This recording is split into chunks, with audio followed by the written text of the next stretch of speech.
I never thought a single dance could destroy my life, or save it. One moment I was invisible, just another waitress lost in a sea of champagne and designer gowns. The next, I was kneeling beside a child the entire ballroom had pretended didn't exist. His name was Mikhail, 6 years old, wearing a suit that cost more than my rent, and completely, utterly alone. They said his father was a monster. Harbor City's Russian devil, the man who owned the night. Alexander Volkov. I didn't know that yet. All I saw was a little boy arranging silverware, like it was the only thing in the world that made sense.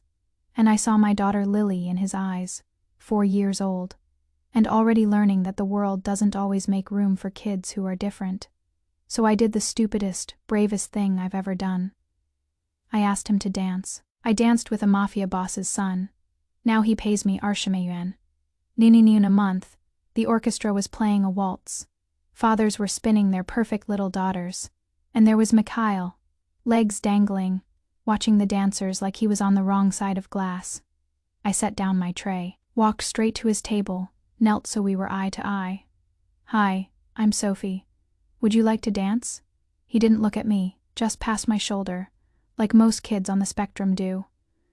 "I don't know how," he said, voice clear and precise. "That's okay, I'll teach you.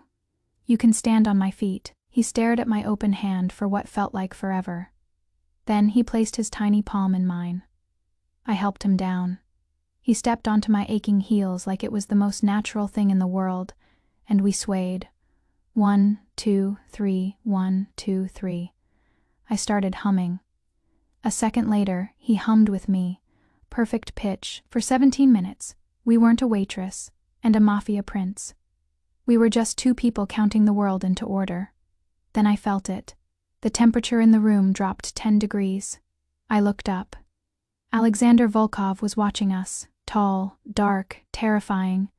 2 armed shadows behind him. The crowd parted like the Red Sea as he walked. No, glided.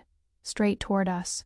I wanted to run, but Mikhail just said, calm as anything, "Dad's coming." Volkov stopped at the edge of the dance floor, scar along his jaw, eyes black as midnight.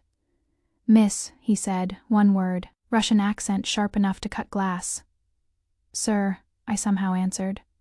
"May I cut in?" Before I could speak, Mikhail said, "We're counting, Dad. 1, 2, 3. Something flickered across Volkov's stone face, something almost human. He stepped back, stood guard while we finished our dance. No one in the room dared breathe when the song ended. Mikhail stepped off my shoes. "Thank you for the dance," he said, like a tiny gentleman. I liked the counting. Then he walked back to his father. Volkov never took his eyes off me. "Sophie," he said, my name sounded dangerous and beautiful in his mouth, "you will join us." It wasn't a question. They put me at their table like I belonged there. Mikhail went back to his silverware patterns, humming the waltz. Volkov sat across from me, studying me like a chess piece he hadn't decided to capture or crush. "You saw my son," he said quietly, when no one else did. "I have a daughter," I answered. "Lily, kids should never be invisible." His eyes darkened, yet some always are. Then Mikhail looked up. "Dad, can Sophie come to the library? I want to show her volume P." I froze. "You don't invite yourself into a mafia boss's house." But Volkov only said, "We shall see." Suddenly one of his men whispered something urgent. Volkov's face turned to granite. "We must leave," he told Mikhail. The boy's whole body went rigid. "But you said 10:40. Schedule change, don't you meltdown incoming." I don't know why I did it. I just reached into my apron and pulled out my star-shaped stress ball. "Mikhail," I said softly. "This helps me when plans change, want to try." He stared at it, squeezed. Some of the tension left his shoulders. "You can keep it," I said. He looked at his father, calmer now. "I'm ready." Volkov's eyes burned into mine. "You have my gratitude," he said, weighted, final. As they walked away, Mikhail turned back and waved, the hand holding my star. I waved back. Volkov saw, inclined his head. Once. Then they were gone. I thought that was the end. I was wrong. The next morning, a man the size of a refrigerator walked into Denny's during breakfast rush. He put an envelope in my hand. Inside, a check for $5,000 and a message. "Mr. Volkov wishes to see you. Today, after your shift. A car will be waiting." I stared at the check. $5,000 for one dance.